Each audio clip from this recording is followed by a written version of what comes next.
It is Thursday, and boy, oh boy, more news out there. And I have my two sidekicks here. I have Robert, Hey guys, how's it going? and Good I morning, have everybody. Andy back again today. Good morning. And I got good news. Tomorrow I have Canon coming in here and showing me how to work all this sophisticated equipment. And then from this equipment, what we're going to do, starting hopefully next week, we're going to run videos, and then we're going to discuss those videos with you, and then we're going to get your comments on those videos as well, so you can do a lot of participation in this as well.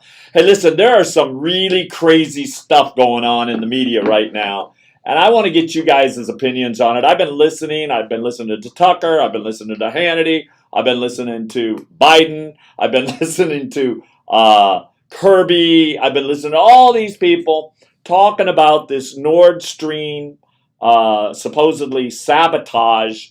And I even heard today, listen to this, the Russian Deputy Prime Minister Alexander Novak has said that Russia was ready to supply gas through the undamaged branch of the Nord Stream 2 pipeline. And this is Alexander, she's the Deputy Prime Minister. And she says, will anyone now date claim that our country is behind this act of sabotage? Question mark. She says, I agree it's hard to face the truth, but someday the European Union, the EU, will have to face up to the fact that they were betrayed by their allies, she said. And Russia and Germany must participate in the investigation into the incidents at the Nord Stream pipelines, said Deputy Foreign Minister of Russia, Sergei Vershian, I can't even say their names, Wednesday. So, what are you guys' thoughts? Do you think, without getting us in trouble, do you think that the United States was behind it with maybe Germany? I mean, you heard what Biden said before the Nord Stream was blown up.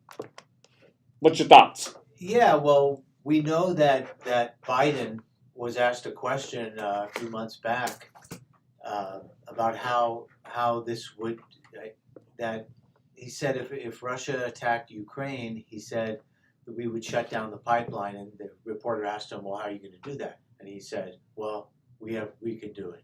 Trust me, we know how to do it. Then Victoria Nuland, who's the main State Department person, Do you think with Ukraine? Listen, Andy, I've always been told that people, in fact, my uncle was the same way, because I had my uncle around him with dementia, the whole bit, for a long time. And there were times that you would say things to him, and then he would just come out and say it, kind of like Biden did the other day. So I feel you. I hear what you're saying on that. Yeah, and the old expression is always follow the money. Who's supporting Ukraine? We are. Ukraine wouldn't even be in this war if it weren't for the United States pumping in, I think now is it $70 billion we pumped into them, propped them up with all of our weaponry. They wouldn't be. Yeah, we're getting ready to send them a bunch more, from what I understand. In fact, Russia is like threatening, you better not do this anymore. So this is a proxy. I don't know if it's a threat or what. This is a proxy war between the United States and Russia. So the United States is the one funding the war, initiating it, and we were behind the coup in 2014. In 2014, when Ukraine had a pro-Russian president, and we got rid of him. So I look at it as, follow the money and follow the power. Who has the money and the power? Of the United States. The United States, with what Biden said and Nuland said, are most likely the candidates who are behind the sabotage. Yeah, I'll tell you something. I think we're headed toward, I hate to say it, and I was trying to think this morning, and if y'all know out there, if anybody knows, I'm going to look it up a little bit later. There was a person that had predicted that there was going to be an oil war. Do you know who that is, Andy? In the Middle East. Yeah, there was going to be a war with oil in the Middle East. And I was thinking it was Orson Welles. I don't know who it was. I think you're talking about the Revelations in the Bible. Maybe that's what it was, in the Bible. In the Bible. Yeah, I don't know if that's in the Bible, but there's definitely a war. Oh At the my God! time, Listen, you know. listen to this. So what they pronounce it the Houthis, and the Houthis, the Yemen Houthis, have warned now that oil companies that are operating in Saudi Arabia, listen to this, you guys, and the United Arab Emirates, the UAE, to pack up and leave as the warring sides in the Yemeni conflict that failed to reach an agreement to extend the 6-month truce. They're talking about blowing up their oil wells and everything.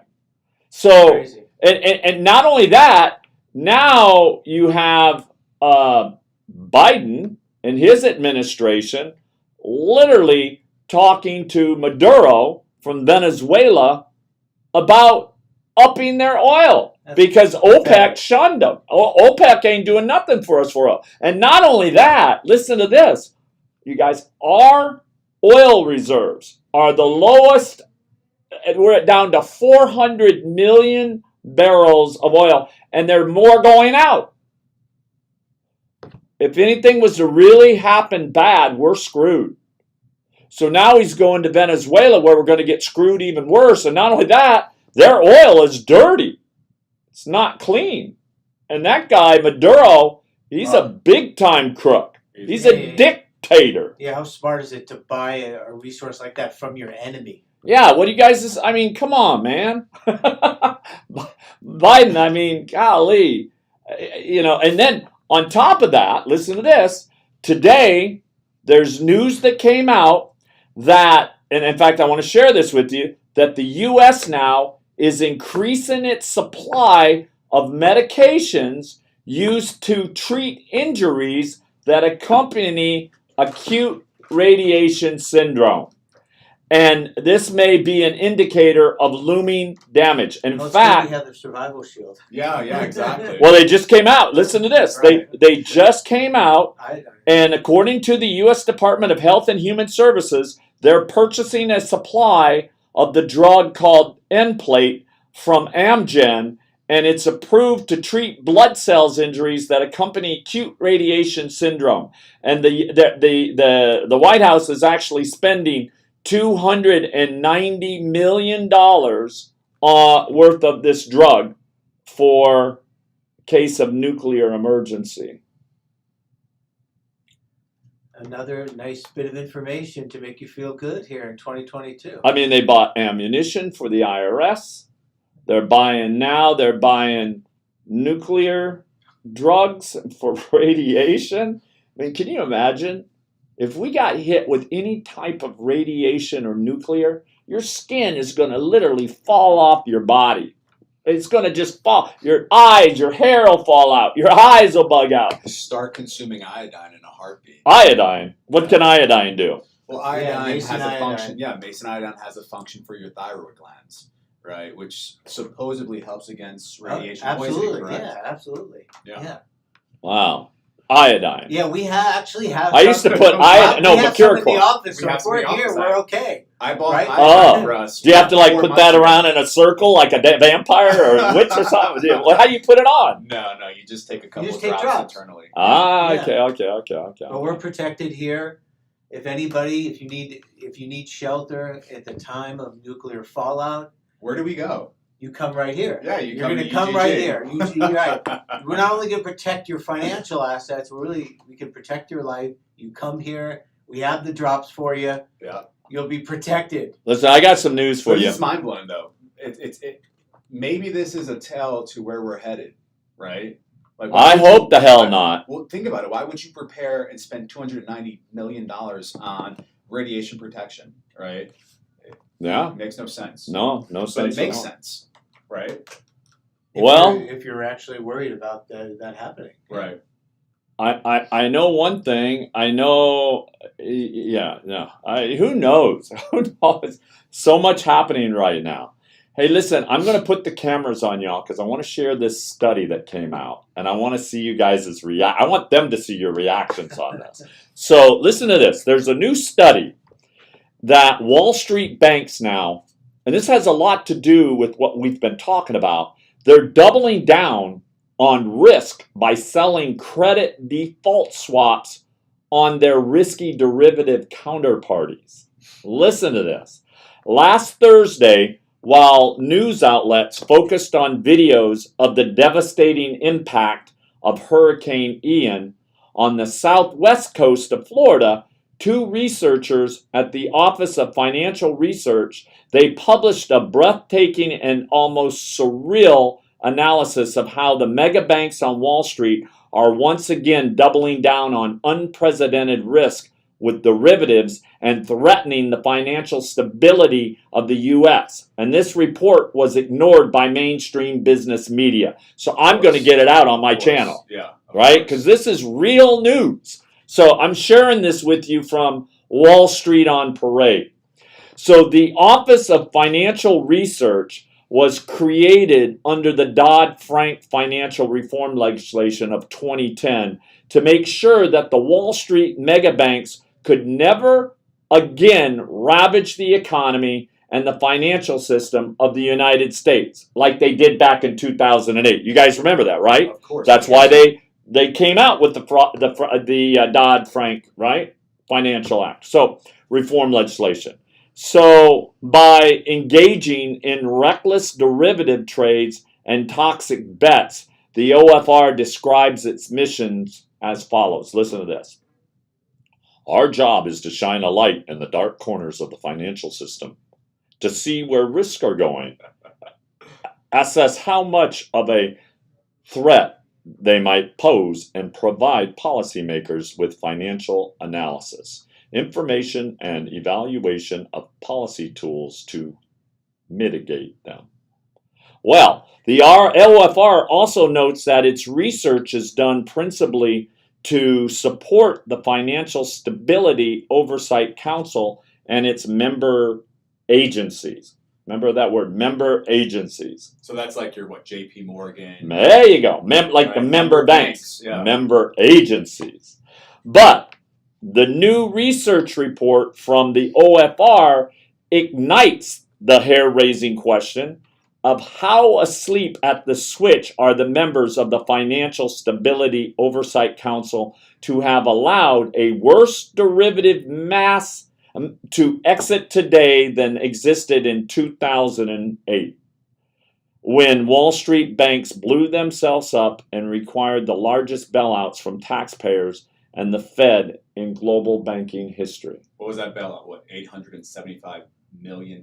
No, it was actually, listen, the numbers were like $29 trillion that was supposed to go to shore up consumer loans and business loans. Did that ever happen? No, this is why these executives, listen, those executives, they paid themselves the highest bonuses in history. That's why they formed the act, the Dodd-Frank Act, so that couldn't happen again. Well, let me tell you something. The research paper does not provide the names of the banks that it studied. Imagine that. Mm-hmm. But it doesn't have to, because we know from the report published quarterly by the Office of the Comptroller of the Currency that the bank holding companies of J.P. Morgan Chase, Citigroup, Goldman Sachs, Bank of America, and Morgan Stanley hold more than 80% of all derivatives held at all banks in the U.S. today. Yikes. Wow. 80, That's scary. more than 80%. And the report is authored by Dassel Kim, which is a research principal at the OFR, and Andrew Alou, a visiting fellow at OFR and professor of finance at Indiana University Kelley School of Business. And let me tell you something. In a blog last Thursday, they summarized their findings as follows. This is what I want to see, you guys. In a recent working paper analyzing whose banks chose to counterparties in the over-the-counter OTC derivative market, the authors found the banks are more likely to choose riskier non-bank counterparties that are already heavily connected and exposed to other banks, which leads to an even more densely connected network. Furthermore, banks do not hedge these exposures, but rather increase them by selling rather than purchasing credited derivative swaps against these counterparties. Finally, the authors found that common counterparty exposures are correlated with systematic risk measures despite greater regulatory oversight following the 2008 financial crisis. So let's pause there for a moment. You got my hands sweaty, man. Let's just pause there for a moment.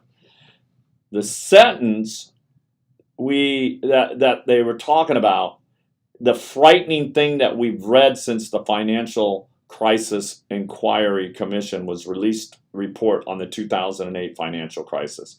So everything that they're talking about here is everything that happened to us in 2008. It's the wild fucking west, man. It's the wild, wild west.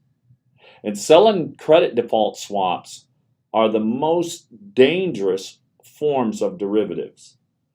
And what it does is it allows the mega banks to collect ongoing payments from the entity that it sold the protection to. So very likely hedge funds. So, but because the mega banks already had exposure to the low-rated counterparty because it's on the other side of its derivative trades, it should be buying credit default swaps on that counterparty to hedge its own risk.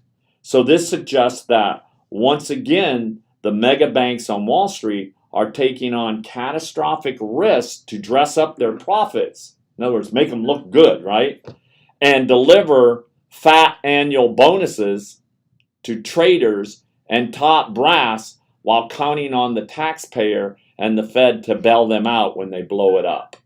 Yeah, what a surprise. History repeating itself. Wall Street doing what it does, trying to get those big bonuses any way they can. That's right. With any kind of ridiculous instruments like these credit That's default right. swaps. Remember. This is just, again, this is more of the house of cards we saw in 2008. And most analysts now are people like George Gammon, people like Ray Dalio are predicting an even bigger crash this time because we have the system is far worse now than it was in 2008. That's right. Because the economy is so much more interconnected and the debt is so much higher.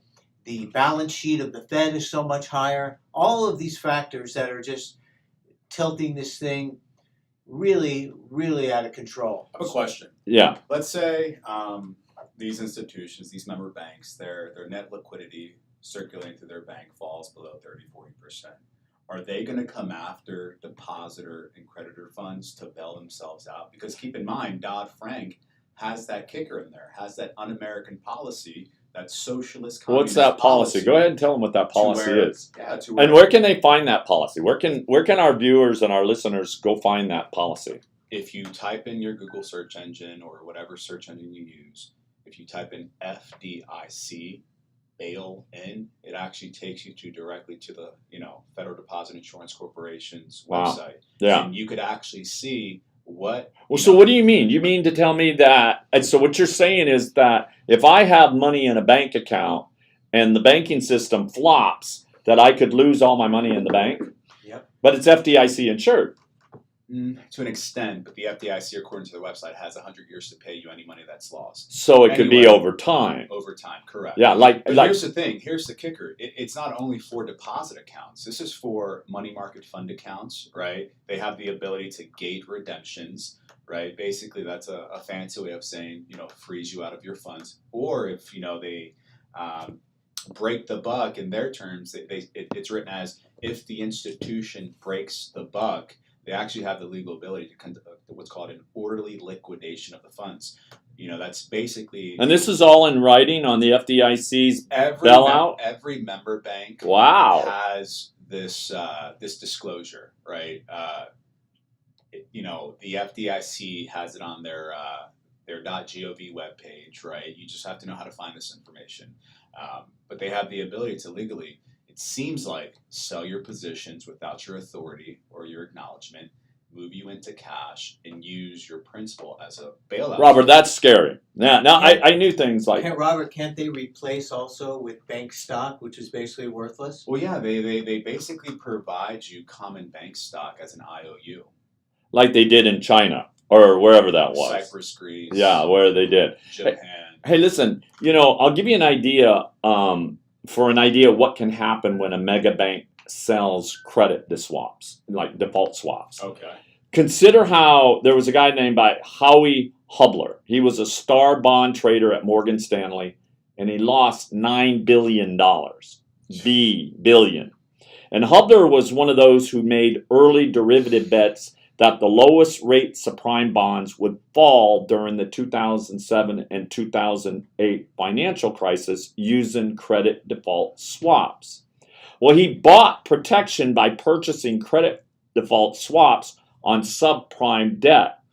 But because Hubler had to pay out premiums on these credit default swaps until the price collapse came, he sold 16 billion in credit default swaps on higher rated debt.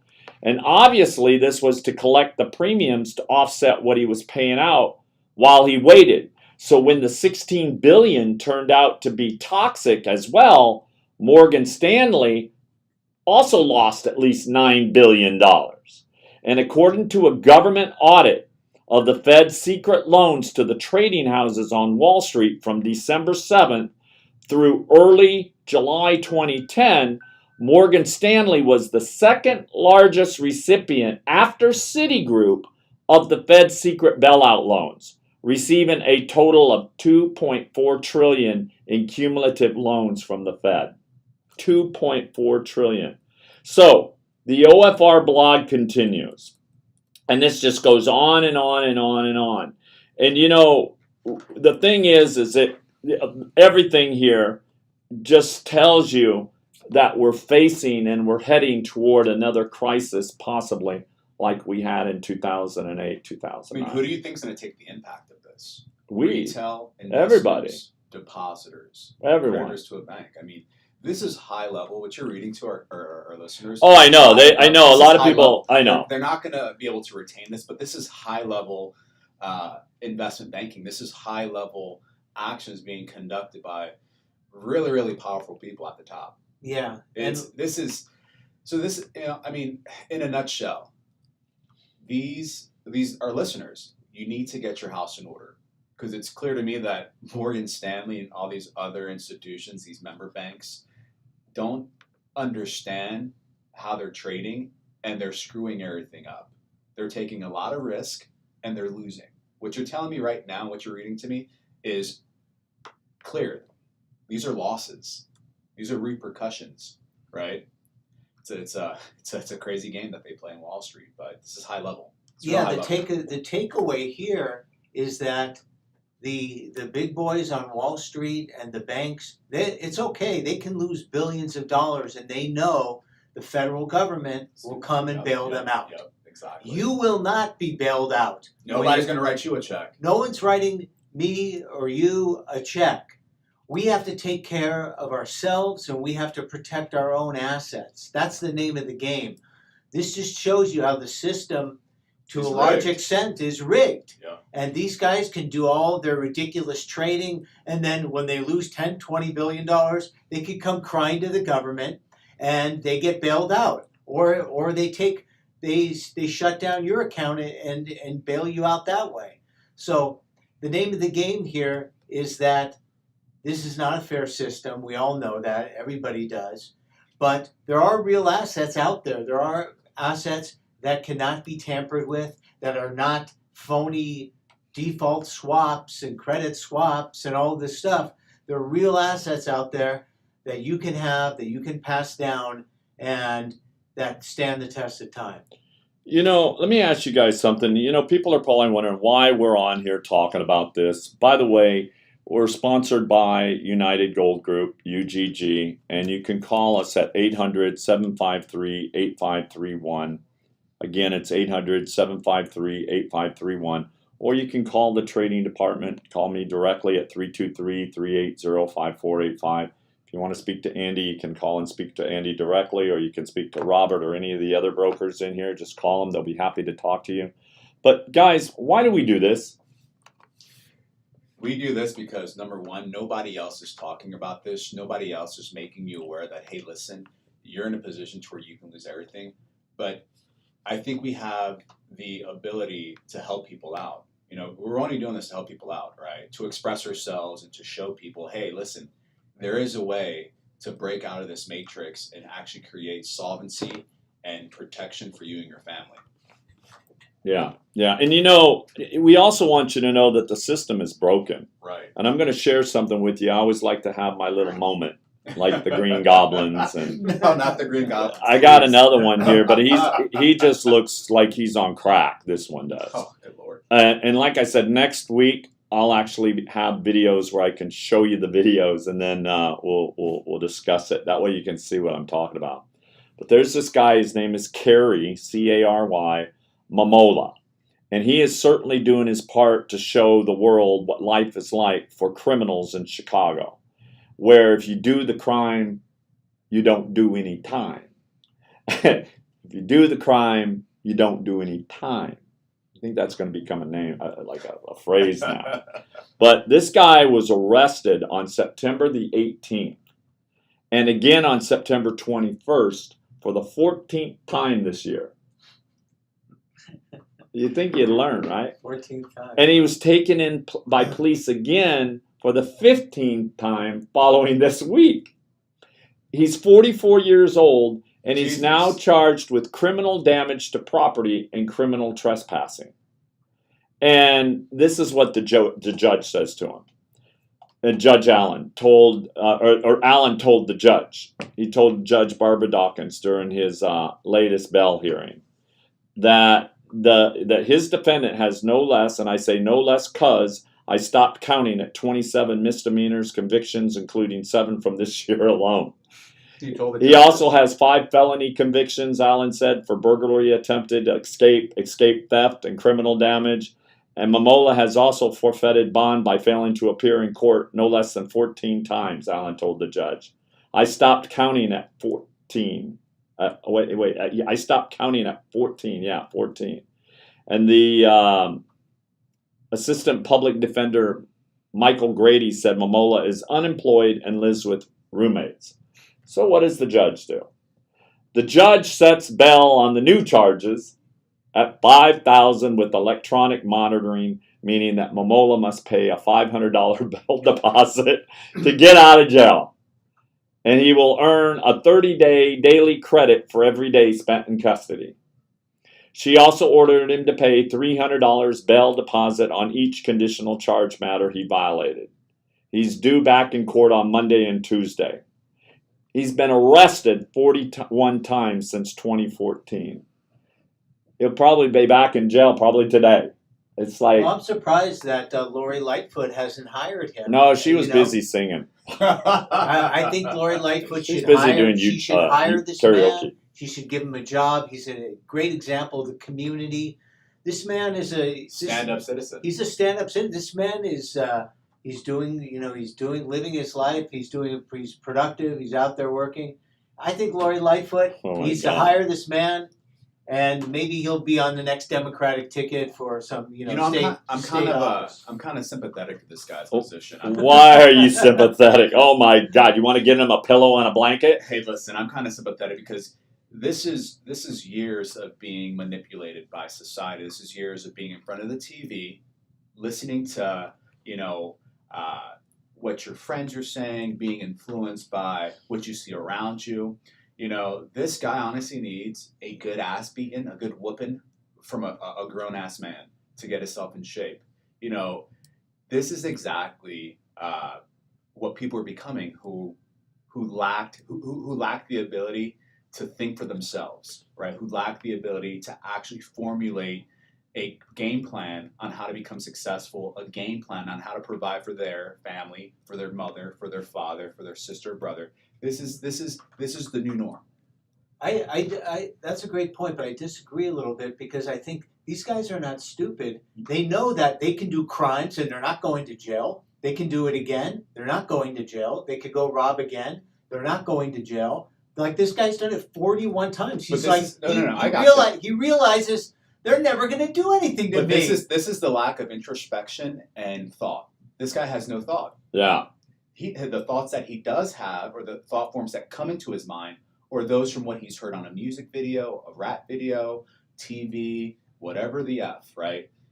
This guy has But no. Rob, This, if he was actually getting punished, if they threw his ass in jail for a couple of months, he might think differently. He knows he he's doesn't not think. getting. That's the thing. He doesn't knows think. he's not getting No. any. He knows that any he can blowback. get. He knows he can get right back out, do it again, Yeah. and he'll go in for a half a day, and Yeah. then he'll get right back out again because, come on, Yeah, $500. you And guys now are they right. have it. Now they have it where you don't even have. I don't know. I've heard. I don't know. I've never been there, but I've heard that How does he afford his bail money? what is it called? Appearance.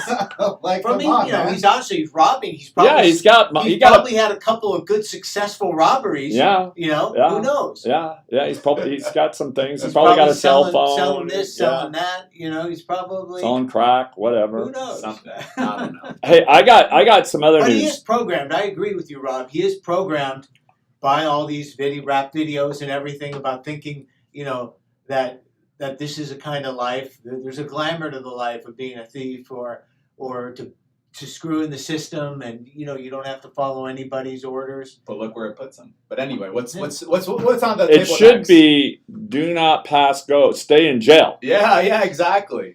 Monopoly. Yeah. There you go. Do you think it might be because they just don't have the room for him in the jail? No, It's, there's that's plenty of room. liberal. Come It's on now. liberalism. Liberalism says that we don't want to punish.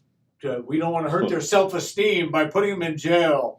It's not a serious crime, so just let them go. You know, like we have here. Hey, speaking of that, that Russian chick, Anna, whatever her name was, the one that conned all those people, those big people out of money. Sorensen. Yeah. So she's actually being released.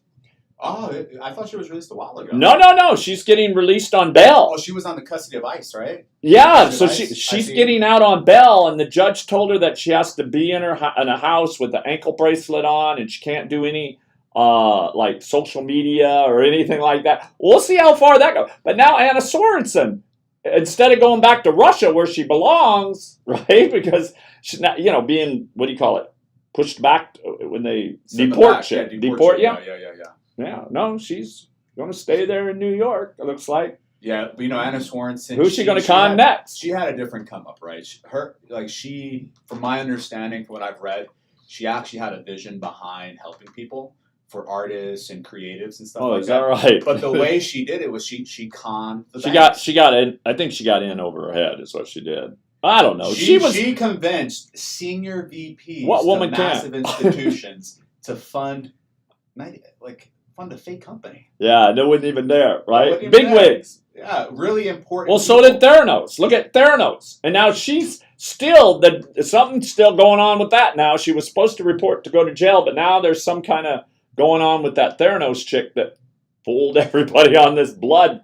Supposedly this blood could tell whatever disease you had or anything, Hey, man, right? In a little bitty box. There's always a come up, It's how reckless you're gonna go ahead and create your life to get that come up, to actually hit that. It's That woman was literally, she knew what she was doing. Theranos knew what she was doing. 100%. I mean, come on, she was like one of the richest women in the world at one time, supposedly, right? Yeah. Bigger than Oprah or Yeah. something. Yeah, I don't know, yeah, billions yeah, or yeah. something. Well, hey, listen, this what does Trump call them? Rhinos. This rhino, Lindsey Graham, they call him. Lindsey Graham is supposedly a rhino. So he threatens Elon Musk after he calls for a de-escalation. Listen, Musk tweeted on Monday. I like Elon. I like him. And listen, he says, I still very much support Ukraine, but am convinced that massive escalation of the war will cause great harm to Ukraine and possibly the world. What do you guys think? I agree with him. I do too. I think What happened to the word peace? he put together a real cogent peace plan that makes sense. It's sensible. I think it's fair. It looks at both sides. He put it out there. Why isn't anybody putting out a peace plan? They don't want peace. The whole country. I thought the liberals are supposed to like peace and negotiation and diplomacy. That's a bunch of horseshit. Well, Elon Musk also posted a poll on the end game in the war. And in response to his question, Elon Musk was slammed by his pro-war critics. And the worst reaction came from Ukrainian ambassador to Germany, who made it really personal, right? And he literally told Elon to F off. Yeah. That's what he told them. That's very diplomatic, right, from an ambassador. And not only that, that Zelensky, the President Zelensky of Ukraine, also attacked Elon Musk with his own poll. And he said this prompted warmonger Lindsey, and then this, listen to this. Lindsey Graham then jumps in. He has to get his big mouth in there. I don't care. I don't like Lindsey Graham. He lies. He's a backstabber. That's all Lindsey Graham is. You can't trust that guy. No, I listen to him on the shows, and it's like you can see his mouth lie. It's just all out lie. But anyway, Lindsey Graham, he goes in and he jumps in to attack Musk for being dumb and threatening Elon's Tesla company. He literally threatened his company. Listen what he says. Lindsey Graham says, with all due respect, Elon Musk, and I do respect him. Of course, he had to say that. I would suggest he needs to understand the facts of the Russian invasion of Ukraine. The facts. And he goes on, he says, suggestion we end the Russian invasion by simply giving them Russian parts of Ukraine after all the suffering is done. It's also an affront to the bravery of the Ukrainians fighting to defend their homeland. And he goes on, he says, in 1994, through the Budapest Memorandum, Ukraine gave up its nuclear weapon arsenal, the third largest in the world, in return for assurances that their territorial integrity would be protected. And he says it was an agreement signed by Russia that included protected Crimea and the Donbass as part of Ukraine.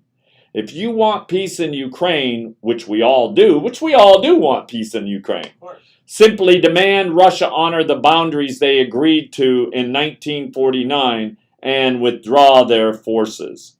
And he goes on and he says, to do otherwise is to legitimize a bait and switch by Russia and a signal to other bad actors to take what you want. And if Elon Musk and others want the world to continue to be in chaos, then by all means capitulate to Putin and reward his aggression. And he goes on, he says, while we're at it, maybe the Congress should revisit the electric vehicle tax credit boondoggle. Oh, that was hard. Low blow. That was a hard blow. That's a 2-point deduction there. That's a good. And he says it is where the credit is now solely benefiting electric vehicle manufacturers who have increased prices equal to the tax credit. He didn't need to stick that in there. That has nothing to do. Wait. Elon ain't done. Elon comes back and he says, first of all, Tesla hasn't had that consumer tax credit for years. And we didn't ask for this one. GM and Ford did. Wow. Whoa, slap in the face. Oh, counterpunch. Yeah. Boom. And then somebody by the name of Cat Turd says, ignore Lindsey, the warmonger, POS. Did you say cat turd? Yeah, Cat Turd. Cat, something at Cat, Twitter at Cat Turd. Ignore Lindsey, the warmonger, POS. He loves to send kids to die in wars. Fuck. Wow. Yeah. But Lindsey does like war. That's why He's always he's always wanting to blow something up. It's liberals, it's Republicans, it's all that. It doesn't, right now there's not a side that you can support that has your best interest in mind. This is why it's key and important to get your house in order, make America great again, right? And just understand that, this is high level events happening right now. We've never seen this in US history ever before. This is a first for everything, right? And I wonder what's going to happen 2-3 years from now. I wonder where we're going to be as a country and, globally 2-3 years from now. Well, the numbers and the predictions, numbers don't lie, number one. And the predictions are that 2023 is going to be worse than 2022. 100%. That's 100%. Listen, McKinsey and Company, a London-based institution, came out a couple weeks ago on CNBC. It was on Bloomberg. Every financial news outlet, they're expecting by 2024, 70% of institutions to collapse if they do not reinvent themselves. 70% of the bank industry done, gone. That's why I think this this 14067 is being presented, the central bank digital currency, because like I said, the broadest form of this government digital currency is going to be the central banks giving us deposit accounts rather than private banks. So that makes a lot of sense, Right. Robert. And I don't like it because the bottom line is everything is traced. It's a total tax authority's dream. Right. And to me, it's a total totalitarian regime is what it actually becomes. Yeah. And, we just have to be protected and start now. If you haven't started already, start now. Get into some gold, get into some silver. Silver's a good price right now. Hold on to it. Don't get rid of it unless you really have to. Hold on to it for 3 years. Like Robert said, things are going to get worse and worse. And I agree. Numbers don't lie. So listen, it's been great talking to y'all today. God bless every one of you. We'll talk again tomorrow and see you then. Yeah, see everybody tomorrow. All right, Take care, bye. guys.